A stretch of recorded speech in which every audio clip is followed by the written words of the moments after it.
Hello, good day everyone. Let's try to find the limit of this function, and we have a limit theta approach to 0 tan theta minus sine theta over sine cube theta, and we find the limit of this function. So let's start. First of all, look at this. This is a limit theta approach to 0 and tan theta. We write this tan theta as a sine theta over cos theta, which is also equal to tan, and this is a minus sine theta over the denominator is a sine cube theta. Now in the next step, we take a LCM in numerator. So this is theta approach to 0 sine theta minus sine theta cos theta over cos theta over this is a sine cube theta. We simplify this value. So this is our limit theta approach to 0. We write this as a sine theta minus sine theta cos theta over cos theta and sine cube theta. Now look at this numerator, sine theta involved in these two terms. So we factor out sine theta. So this first term will become a 1 and this will become a cos theta over this is a cos theta and sine cube theta.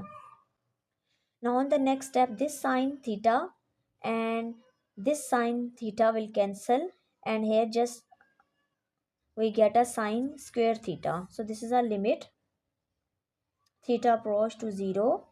The numerator will become a 1 minus cos theta and the denominator will become a cos theta, and this will become a just sine square theta.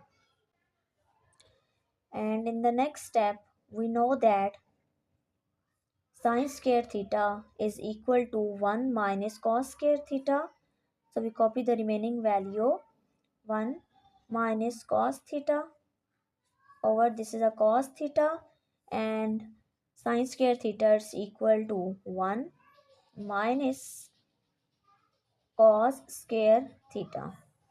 Now this is a limit theta approach to 0 1 minus cos theta over cos theta, and this is a 1 minus cos square theta. We write this one as a 1 square, which is also equal to 1. And now in the next step, we use the identity on this value. The identity is a square minus b square. This is equal to a minus b multiply a plus b. So we apply this property on this value, then this will become a 1 minus cos theta multiply 1 plus cos theta. So it's a limit theta approach to 0.